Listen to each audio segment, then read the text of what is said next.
perfect. So without further ado, I'd like to introduce our wonderful panelists for today. We have Kat Fish with us, Managing Director of the All-In Campus Democracy Challenge, which is a part of Civic Nation. We have Mike Burns, the National Director at Campus Vote Project, which is part of the Fair Election Center. And we have Patty Robinson, the Faculty Director, part of the Civic and Community Engagement Initiatives at the College of the Canyons from California. And I'd just like to mention quickly some logistics. Please use your video, if possible. If you don't mind being on with us, we'd love to see your faces in the sharing space. And please do mute yourself when you're not talking. If you have any questions, I would like to ask you to please place those in the chat box, and I will monitor and address those with the panelists as appropriate. And also, you can rename yourself on here if you want to add your campus or your pronouns. Oh my gosh, there's my Southern accent. Sorry.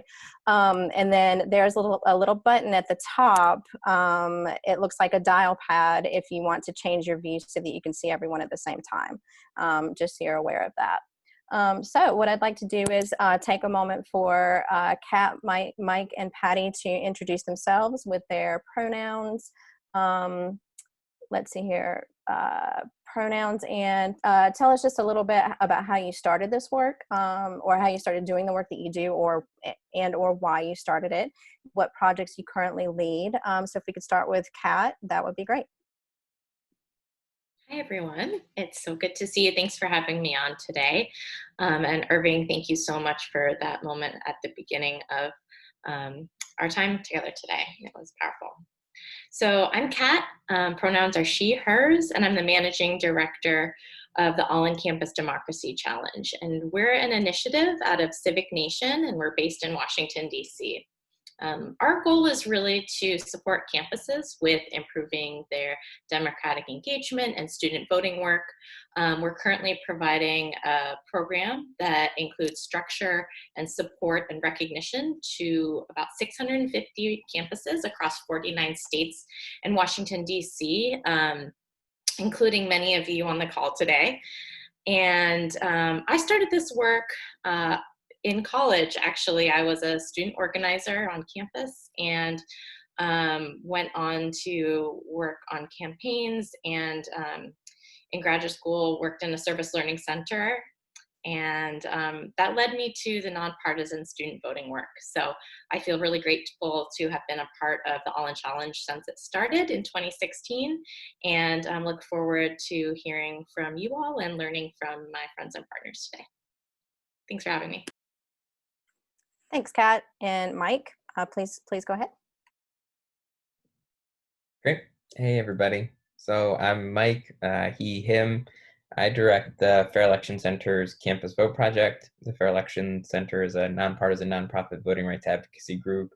We're based in DC. We've got a great team of attorneys there, and we do a range of work, everything from kind of tracking and commenting on legislation to doing voter education and advocacy training type work around registration and voting for mobilization groups, to bringing litigation. So we've got about 4 or 5, I think, active cases right now across the country on a number of different issues. Some of those stemming out of the work we do at Campus Vote Project, having direct impact on students. Some of them on some other issues around absentee balloting or felon enfranchisement in a couple of states as well, some work we were doing the last few years. With the Campus Vote Project, our goal is to work with campuses like all of you to institutionalize reforms that help students have the information they need to register and vote. And one of the key ways that we do that is through a program called the Voter Friendly Campus Program that we run on like a 2-year cycle in conjunction with NASPA, the Student Affairs Professional Association. So we're in kind of very active part of that right now, with this being such a major election year and a census year and a global health pandemic year. So just like a couple of things going on that we all have on our plate to work through together, but excited to kind of be in connection and work with all of you on trying to figure out how we do that together. So that's kind of what we do and why we're here today. Thank you, Mike. And Patty. Yes, hi everyone. My pronouns are she and hers. And thank you very much for allowing me to be part of this conversation. I am at a community college in Los Angeles County, located obviously in Southern California. Our college, College of the Canyons, is one of 115 community colleges in the state. So just to kind of give you an idea of how large our system is. I am relatively new to this work, to be really honest, but yet have a long history in this work or this field as far as my own academic training. I'm trained as a sociologist. I was hired at COC 21 years ago, served as an instructor, went into administration, and then 5 years ago, I sort of hit a brick wall and said, I can't do this anymore. I had read a Crucible Moment, and it literally changed my academic trajectory. I then realized that I needed to get involved in civic engagement, that was where my heart and my passion was. And so with that, we were lucky enough to form my position, or my chancellor did. And in that time, I now have been directing our Civic and Community Engagement Initiative program on campus. We're getting ready to move into an actual new space. We've been running civic dialogues. I've been working on several grant projects, particularly with AAC&U and bringing theory to practice. Also, we are a member of California Campus Compact. And with regard to the issues dealing with the election and voter engagement, we really did not get involved in that until 2018. We had never really had anything on our campus other than let's just put up a table and see if we can get students to register. After meeting so many people at several of the conferences that I had been attending, a couple of the folks here on this webinar, it was like, okay, we're going to move forward. And so with All In Challenge, with the voter engagement project or campus vote project, we really started moving forward. And so that's how we got involved. So our work specifically with voter engagement is relatively new, but I hope I can share some of the things that we've done that have actually been quite successful. Great, thank you so much, Patty. So I'd like to start off by asking the first question to the panelists is, what are the benefits of recognizing student voter engagement efforts? And whoever would like to jump in first.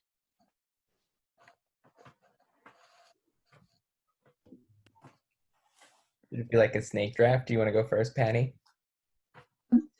Actually, sure. I can tell you again, as I just said, I started from scratch. I started this whole civic engagement initiative from scratch on our campus. But what I ended up doing was just literally starting to comb internet sites and look at campuses and look at what different organizations were out there. And then, as I said, being involved in several of these nationwide conferences, Campus Compact, the CLDE meetings, and several others, I started meeting folks. And so one thing led me to another. And as I did more and more digging and started connecting with people and looking at websites, looking at the kinds of documents that were out there to help us, that's really how I got launched. I talked to a lot of folks, and then one person led me to another, but it didn't happen magically. It took some work and it took some digging, but there are so many sources out there and so many incredible people that you can connect with. So that's really how we got started.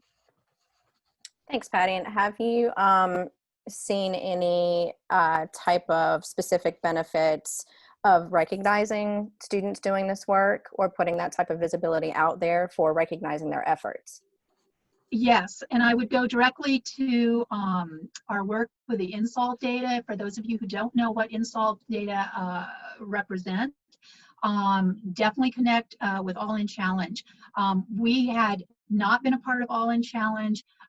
We became a member, and then we were able to have our 2016 voter engagement stats sort of generated, if you will. So we knew at that time how many people our students had actually registered and how many actually voted. So with that baseline, it gave us an idea of what we were sort of looking for or at for 2018. And so with that, in meeting again so many people and really trying to launch this, getting students involved, getting a higher presence on campus, working directly with faculty, our numbers went up substantially. And so for me, that was the sort of end all be all. At least seeing that information through our Insolve data really gave me a baseline on what and how we could improve. And again, it allowed our students and our faculty, as well as our campus community, to say, hey, we're in this together, we're going to make a difference. Great. So Kat, would you like to talk a little bit more about Insolve and your perspective on this, any specific benefits of recognizing these efforts? Yes, I would love to. NSOLVE is my favorite thing to talk about. Patty, I'm just as big a fan as you are. So the National Study of Learning, Voting, and Engagement is an initiative out of the Tisch College for Civic Life at Tufts University.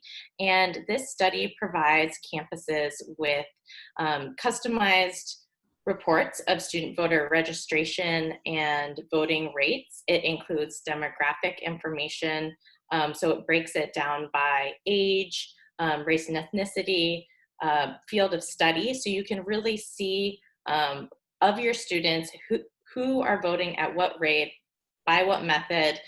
It's a way to identify your gaps and opportunities. So when you're writing your Democratic Engagement Action Plan, deciding how to spend resources, you have data in front of you that tell a story about how you can be filling gaps and doing it better.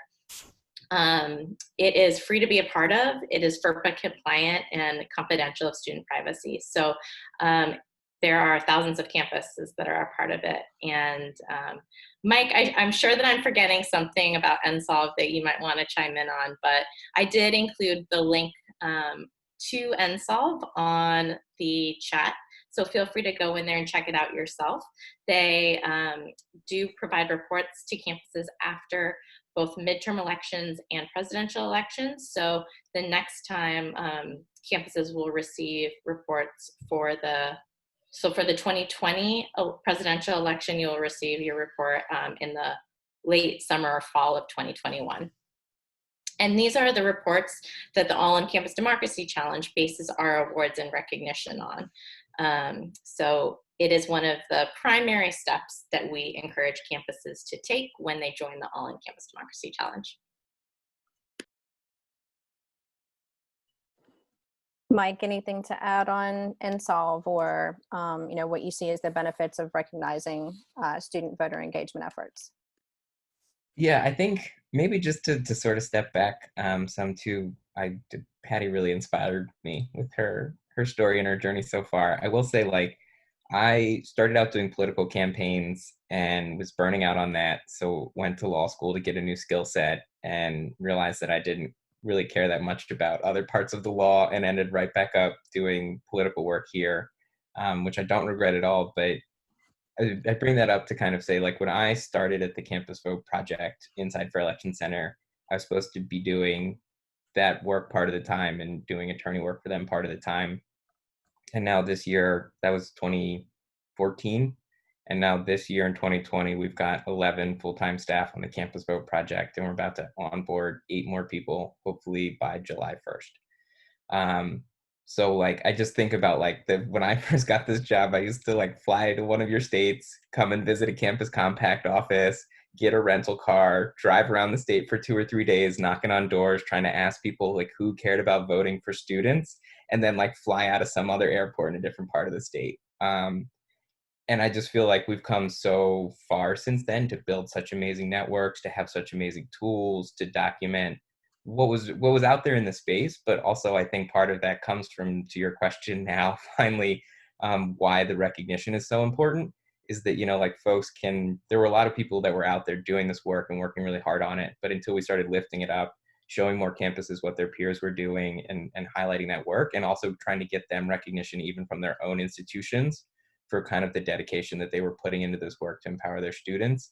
I think that has really helped just change the standard of kind of when we say we're doing CLDE work and that's a focus, or that an institution cares about graduating active citizens. Like, how do we create some accountability around those bold statements for the purpose of higher ed? And part of that is through political engagement, and some of that is through doing some of the standard setting as a community and lifting up this work. And that definitely comes with recognition of who's doing a really great job, so that we can keep kind of improving what those standards are and moving forward together. Great, thank you.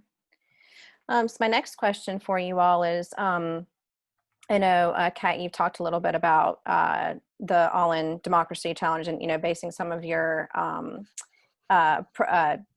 recognition on the NSOLV data, but what other programs or resources exist from your organizations to recognize these efforts, and what other resources do you know of that exist? So I think in terms of recognition, the All In Challenge has awards that come out every other year in non-election years. We have seals of recognition. We have awards based on action plan strength and for different categories of campuses. But I think right now, the resources that I think are probably most helpful to hear about are the ones that can help you right now. And kind of leading into that recognition piece are a few resources and tools that I want to highlight really quickly. The Students Learn, Students Vote Coalition, Mike played a role in putting it together. All In and a few of our other awesome nonpartisan nonprofit partners put together the Strengthening American Democracy Action Planning Guide and Rubric. So that is a really important and useful tool for developing your campus strategy and plan around student voting. Our team and Mike's team are happy to provide, are working together actually to provide coaching and feedback around those action plans and around those institutionalization efforts. Our team is also coming up with a COVID-19 campus virtual engagement resource toolkit. So stay tuned for that. We'll be rolling it out soon. We will also later this summer be rolling out All In to Vote, a second iteration of that online tool, which will be powered by Ballot Ready. And that will allow students to check and update their registration status, register to vote online, find their polling place, request an absentee ballot, and sign up for election reminders, and to vote triple. So if you're looking for resources that can virtually connect your students to information, that's another one to keep your eye out for, that our team will be rolling out in the coming months. That's great. Thanks, Kat, and thanks, Mike, for plugging in those links. That's awesome. And so, Mike, any other, what would you like to talk about as far as programs and resources that exist to recognize these efforts? Yeah, definitely. So I think maybe to be helpful too. So I think both the All In Challenge and the Voter Friendly Campus program, we've done a lot over the last couple of cycles to try and line the programs up, but think they fill some different needs. So continue to operate both programs kind of in parallel. So we just had a planned submission deadline back on the 31st that we had synced up for the first time. And we'll be working together jointly to provide kind of feedback based on the Strengthening American Democracy template and the rubric that came out with the second version of that. Jointly to campuses so that folks can kind of hear from us in a more unified way and hopefully be less confusing for them. But I think kind of in both places, with the Voter Friendly Campus program, a lot of what we're doing is we're focused a lot on the process. So a lot of it is making sure that campuses kind of hit those major points and move through the process. And if you start at a 2, we want to get you to a 4. But if you're already at a 4, then we want you to be a 6 by the time it's done. So want to make sure that that continues to be part of it and that we're recognizing that work, in addition to then also encouraging folks who are doing that program with us to sign up and submit their plan to All In and potentially get awards from them as well based on the different categories that they give their specific awards out based on. So I wanted to take some time and just share that for folks as well.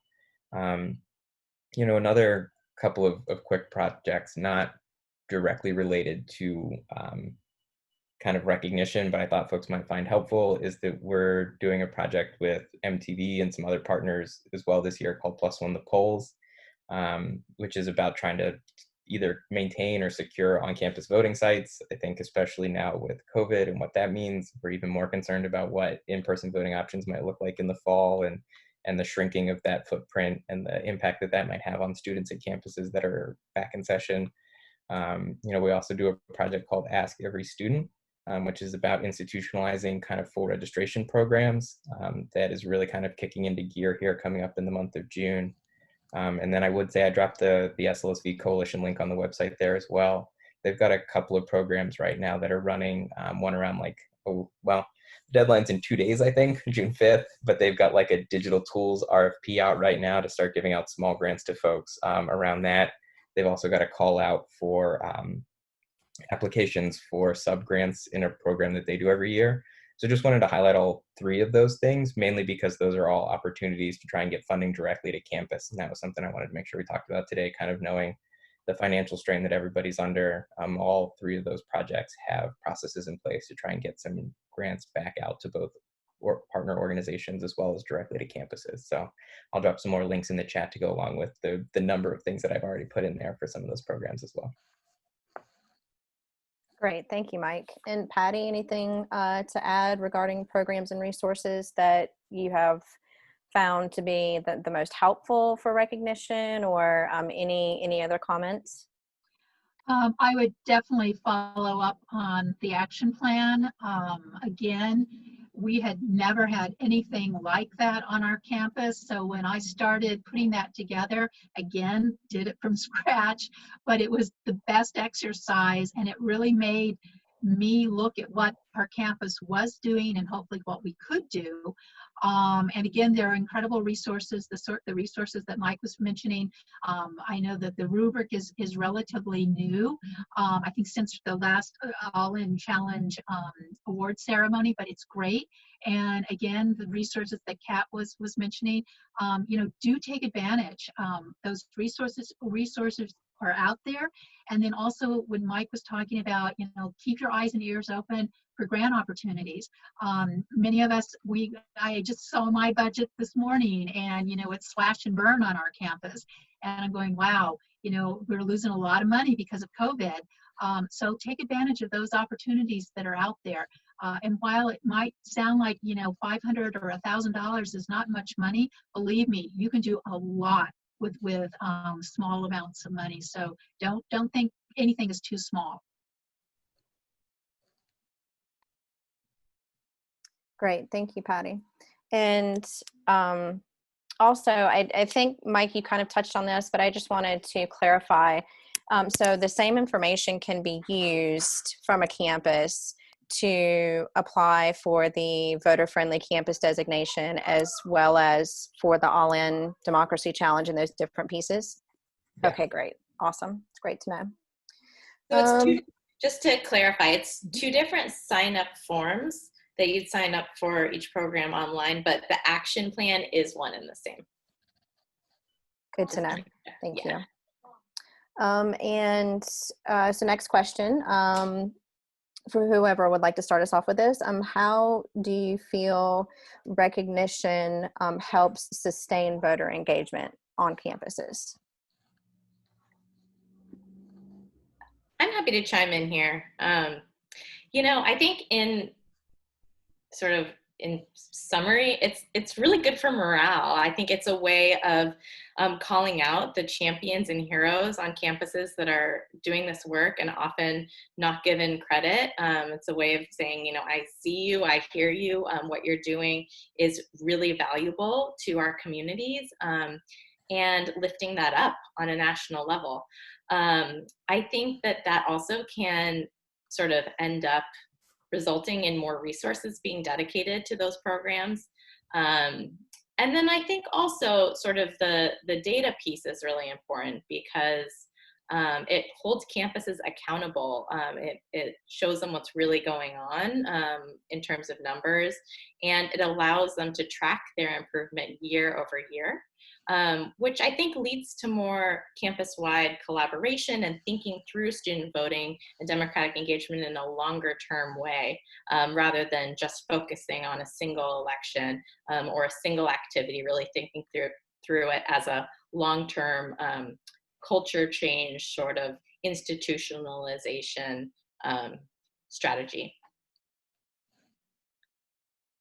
And I'd like to say very quickly too about the data. I attended a Ohio Student Voter Summit. I think it was in 2018 before our midterms, so towards the end of the summer. And I believe this information came from the national NSOLV data. Something that really struck me and has stood with me these past couple of years and really resonated with me in this work was the disconnect between the number of students that are registered to vote on campuses and the number that actually get out to vote. I mean, it was, and Kat, you may know this, but at that point, I think it was maybe like 16 or 18% of registered voters that are converted to registered student voters that are actually converted to voters. And that to me, you know, especially based on the number, I know that a lot of campuses do get a lot of students that register to vote, but that low number just, you know, again, it really struck me and has stood with me all these years and has been part of my motivation to continue this work. And I would just add, oh, I'm sorry. No, go ahead. I would add to that because that is really what we saw on our campus. Our numbers of registration were extremely high, and that's where all the effort was being put into. But when we looked at the NSOLV data and really saw how many students actually ended up at the polls, it was quite low. And so then it really made us refocus. Okay, it's one thing to get students registered, yes, but now we've got to educate and inform and make sure that they also cast their ballots.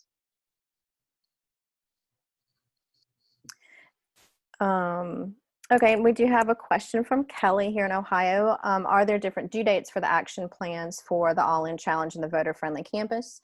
Let's see here. She knows that the Voter-Friendly Campus deadline, it looks like, has passed. And where are the action plans to be submitted for the All-In Challenge? Happy to answer that question, Kelly. We did have the same spring deadline as the voter-friendly campus, but we are still accepting plans, and we actually accept plans all the way up until Election Day. Many campuses send over several different drafts of their plan. So we do host them and post them up on our website, and that way, as these plans, most of them are living documents, and as they're adapted and changed over the next few months, we encourage campuses to continue submitting them. So I will drop the email address that you can submit your plans to in the chat right now. Perfect. Thank you, Kat. And Mike, is there a typical deadline? Is this around the same time is it each year for the voter-friendly?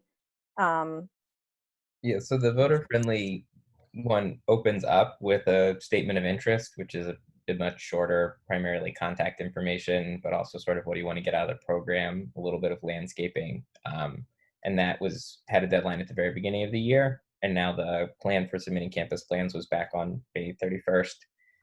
But we know it's been a pretty crazy time. So we've been following up with folks individually, figuring out kind of if they need more time, how can we help them be supportive, or even just kind of if folks can submit drafts now and want to update them later. We also sort of know, like,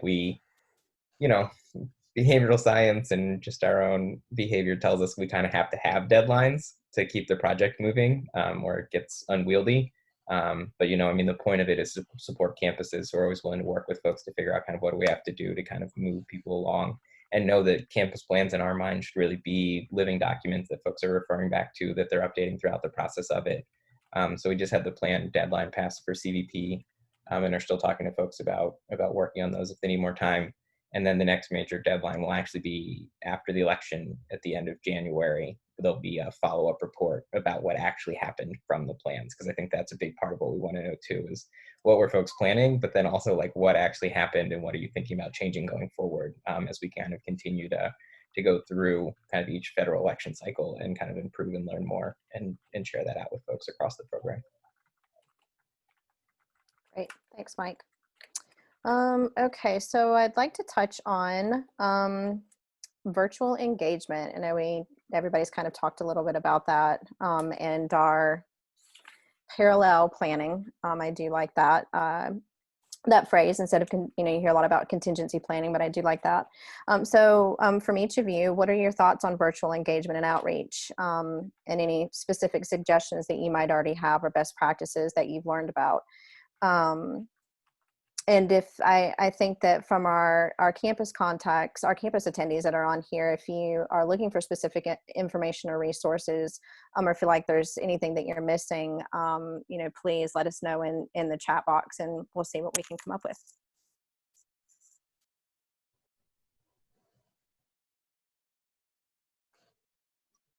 Well, I'm happy to start, and I'm going to be completely honest with you because this is a game changer for us. We have obviously our campus, along with all the other community colleges in California, are going to be doing everything online come fall. And so that means, wow, how are we going to make this kind of connection with our students? It's one thing you can do when you're physically on campus and you're able to meet with students, you're able to go into classrooms, you're able to go into clubs, but this is going to be very, very different. So having to give this a lot of thought. You know, I think there are things that we did in person that we can still do virtually, and that will be connecting directly with instructors, possibly setting up, you know, a Canvas shell that's going to allow us then to post a lot of information. The one thing that benefited us most greatly is that we've worked very closely with the Los Angeles Registrar's Office. We were able to get a campus ballot box put on our campus in 2016, and then we became a vote center for our primary election in March that had just happened earlier this year. We had a special election for the congressional 25th district at the end of May, and we had a mobile vote center that was placed out in our parking lot. So those kinds of things are still going to go on. That kind of idea of how do you get students really engaged, that we're going to have to work on, to be quite honest. We are planning a civic engagement summit at the beginning of October, and we're now focusing more on an election kind of emphasis. So hopefully that will be a way to really encourage and get active involvement with students participating in casting their ballots.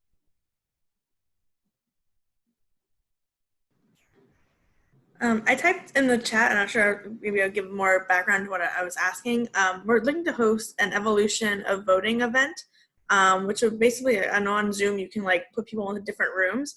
What we're looking to do is kind of go back to, you know, going back, depending on what year, but like, you know, voting in the 50s, and like this is the 100th year of voting for women, and Juneteenth is coming up, and like highlighting these dates and like making, like walking them through. Normally this would be like an in-person, like a tunnel type of thing, and like a walk through history. So we can do that. We're doing a virtual like evolution. So as people come in, we'll have an expert in each Zoom room who's like, I'm going to talk to you. I'm going to show you a clip about what voting looked like in the 50s. I'm going to show you a clip of what voting looked like in this type of time, and then Zoom them to different rooms and like make that evolution.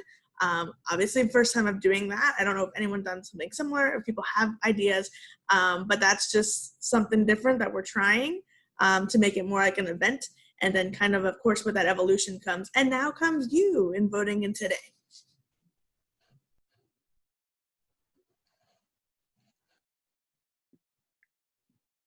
Lindsay, I think that's such a cool idea, and I hope you record it because I'd love to watch it, or maybe even attend if you're taking outside attendees. But what I think is especially cool about it is that it marries both sort of civic learning and education with community and convening and discussion. So I think that that's a really exciting idea. One other thing that the All In Challenge has planned around sort of like building community virtually is something called couch parties. And some of you may have heard about these through When We All Vote, which is a nonpartisan, nonprofit partner of Civic Nation, but it's basically a way to gather people together around at a certain time to do voter registration or voter outreach or vote tripling. But it's they bring in outside speakers, they bring in sometimes like celebrity guests, and it's a way to sort of build momentum and celebration around doing this work even virtually. So I'd love to hear more of your ideas too.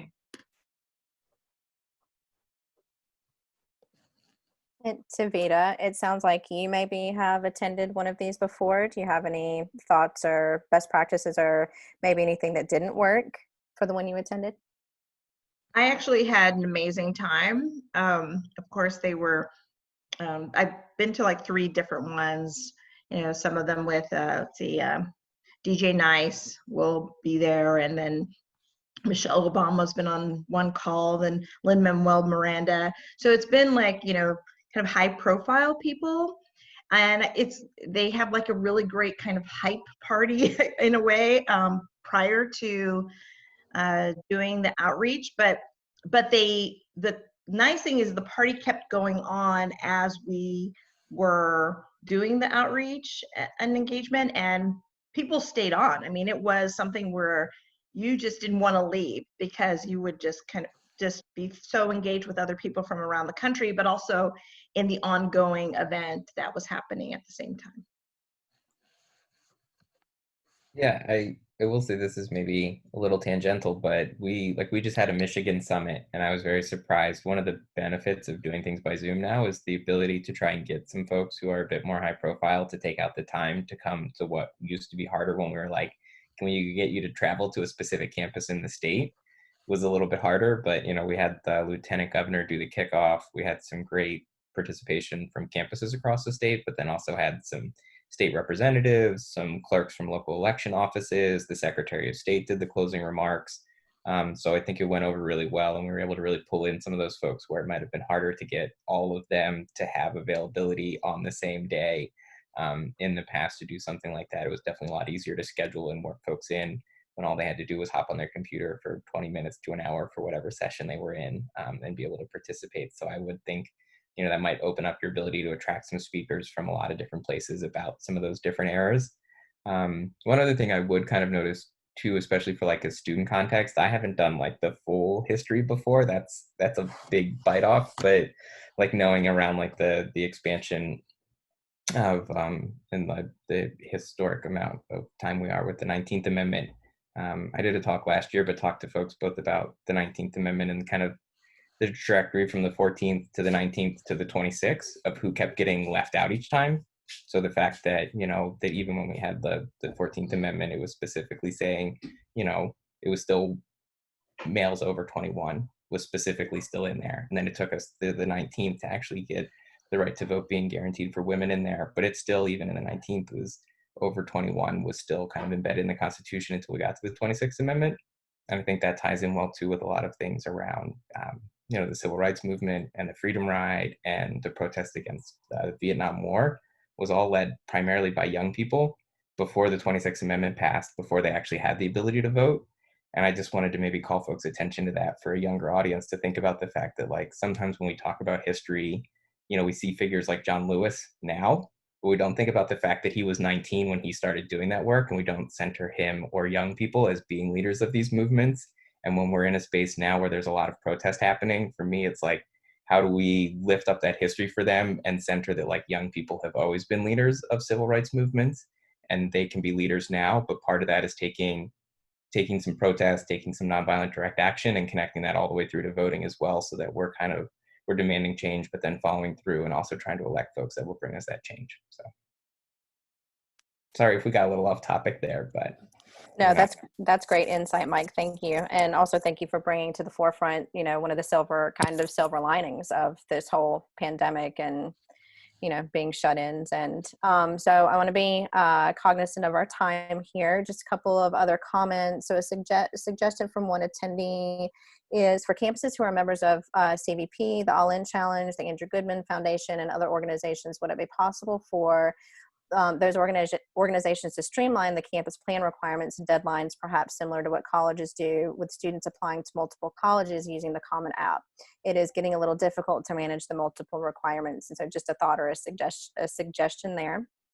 Let's see here. Great idea about the couch parties. I wonder if this model or something similar can be used for the upcoming presidential and VP debate, since campuses may no longer be able to host these in person. That's a great idea.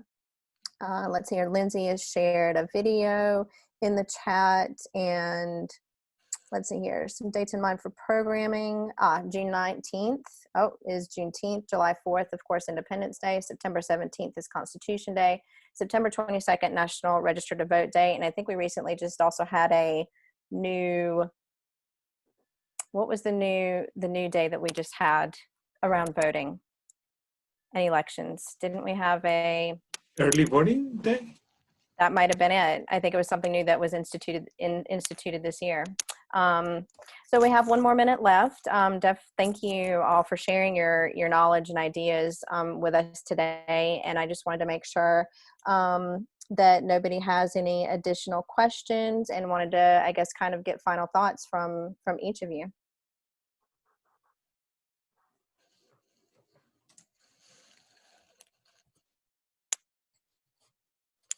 So I'm not seeing any final questions. So Kat, final thoughts from you on this work, and you know, keep pushing forward, I guess. Really, I just want to express my gratitude to the work you're all doing on these campuses, especially at this challenging moment. It's not easy. So we are here for you. We are here to support your work and your students in any way we can. So thank you so much for all you're doing. Thank you, Brenda, for having us today, and Irving for organizing. It's been a joy to talk with you all. So thank you. Mike, any final thoughts from you? Yeah, I just think we talked about it a little bit earlier, but I just keep trying to keep in mind, like, it's a big election year, but it's also the census, which means the outcomes this year will affect redistricting and will be with us for a very long time. So, I'm just trying to do what I can with the time that I have now, which can be limited, working from home and stuff. So I ask for folks, a little bit of grace from folks, but we're doing the best we can. And I know everybody out there is doing the same. And I think collectively, we're all going to be able to do some really great work to make sure that folks who want to participate in elections this year, despite all of the challenges, will be able to do that. And I just want to keep a positive frame in mind that there's going to be a lot of hurdles this year, but the work that we're doing is about identifying those hurdles, but identifying them so that we can overcome them. Great, thanks, Mike. And Patty, any final comments? Yeah, I would just say, yes, it's going to be challenging, but look at these challenges as opportunities. I just, in hearing some of these suggestions that came up and some of the ideas, my brain started ticking off, and it's like, oh, wow, we could do this. So, I think, again, just start to think about it. Don't be overwhelmed. Once you start to dig in, you can do it. And I think Zoom has shown that this is just an incredible platform that we can use to bring students together that we haven't used in the past. So again, don't think of it as a challenge, think of it as an opportunity. And I think if with that positive attitude, just all those things are out there, you can really start to bring them to your own campus. Great, thank you, Patty. And that's it for today, everyone. Thank you again for joining this last VRE, and look for more opportunities on the Compact website, as well as the Compact website of your specific state. Thanks, everybody. Thank All you. right. Have a good day. Have a great week. Thank you.